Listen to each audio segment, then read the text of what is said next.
A very warm welcome to all my dear students to Sudharma's physics classroom. My name is Sudharma.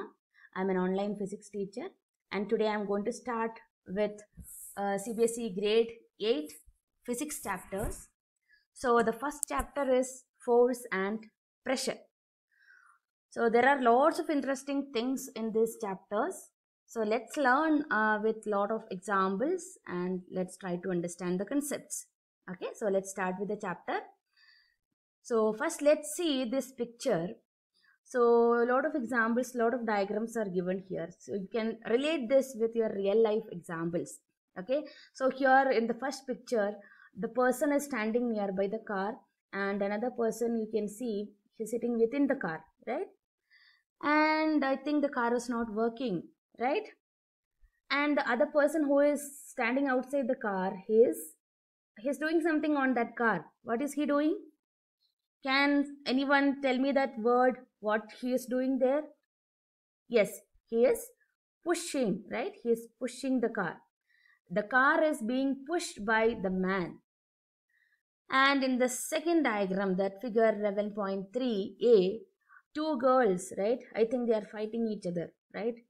So one is pushing the other girl, right? The one girl is pushing the other girl. And in the second diagram, two ladies, they are pulling each other, right? And in the third case, the farmer, he is pulling the cow. So here, why we are looking at these examples? It's not compulsory you have to relate all these things with this example. You just think about your real life situations where you are going to apply these kinds of push or pull. Okay, so here our important words are push or pull. So when these people were applying a push or pull, in the first case the car may move, right? In the other cases the one or the other person may move in another direction, right? So these are the applications of push or pull on an object.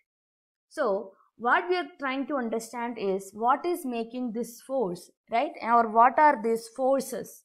So there are lots of forces in nature. You just try to think about different examples and list it down in your notebook. So we can say that pushes and pulls are the forces. So we can define force as a push or a pull. Okay, very important thing. Force is defined as a push or a pull. See, when you go to higher grades, you're going to learn another definition for force. But here in our grade level, we are going to learn the force as a push or pull. Okay, and definitely when we apply a push or pull, according to the direction in which we are applying that push or pull, the object starts moving, right? So the direction in which an object is pushed or pulled is called the direction of force. So in whichever direction we are applying that push or pull, for example, I want to move my table.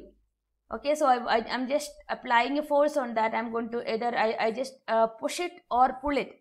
So accordingly, in whichever direction I'm applying that push or pull, the direction of motion changes. So the direction of force is in the direction in which the push or pull is applied. Hope you understood.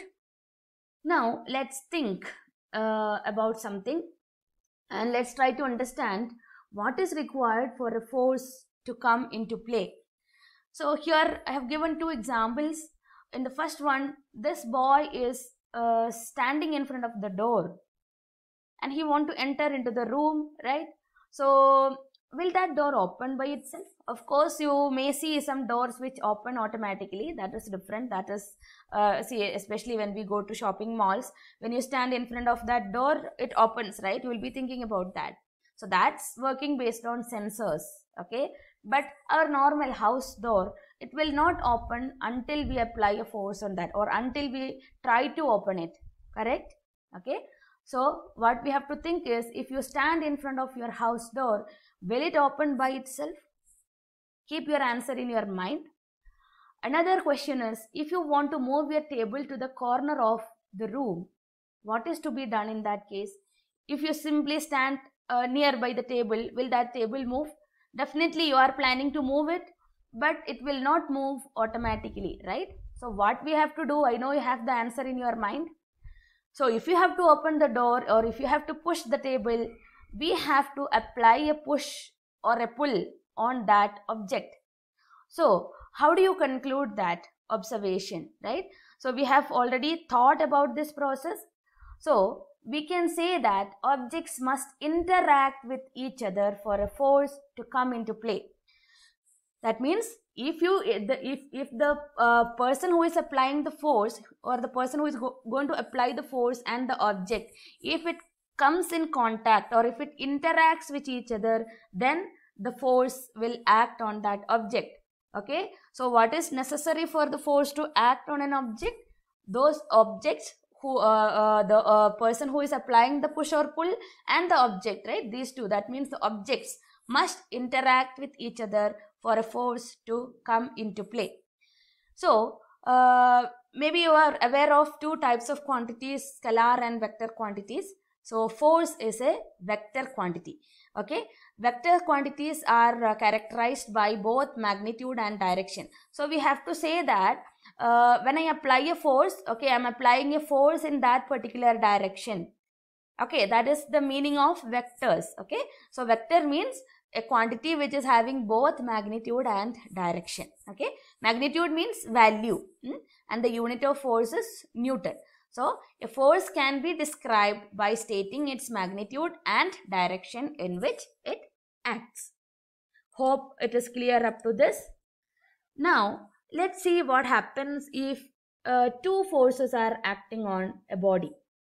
Net effect of two forces acting on a body, or what is the result of two forces acting on a body. In the first picture itself, we have seen two cases where two girls pushing each other and two ladies pulling each other. That means two forces, right? Forces are acting on that object. So the direction of forces are different, right? So here let's take the example of this tug of war. So two teams are pulling each other, and you can see the red ribbon, it's there on exactly on that line, right? So if one of this team applies more force, definitely the other team along with the rope will come towards that side, right? But in this diagram, I think they are applying equal forces. Am I right? Because we can't see it is it's exactly on the same line, right? That a limit of crossing. So maybe they are equally applying the force. Another example is, see, two hemispheres in which inside that air is there. Okay, so these horses are pulling those hemispheres and they are trying to open it. So to open that hemispheres, what has to be done? These horses have to apply more and more force in opposite direction, maybe at a particular time where the effective force is more in one direction, then that hemisphere will open. Okay, so we're going to understand the effect of two forces acting on a body. So let's take this example where we have a table and two equal forces are acting on this table. Okay, two equal forces are acting on this table. So what happens? What will be the result of two equal forces acting on this object? Let's say I am applying 10 Newton and on the other side someone is applying 10 Newton on this object. So remember I said that force is a vector quantity. It has both magnitude and direction. So one force is acting this way, another force, equal force, is acting opposite way. So what happens? They cancel each other. Okay, so they cancel each other. Net effective force is equal to 0. Okay, so total force is equal to 0. That is what happens if we have equal forces. Let's take another example, say 5 Newton and 10 Newton. So in this case they are acting in the same direction, right? They are acting in the same direction, so they get added up. So what happens here? 10 Newton plus 5 Newton will be applied on this table. That means total 15 Newton will be acting on this table. Okay, Now, another example where I am applying a 10 Newton force in this direction, and here I am applying a force of 5 Newton. So the difference is, in the first case 10 and 5 applied in the same direction on this object, and in the second case we are applying 10 Newton and 5 Newton in opposite directions.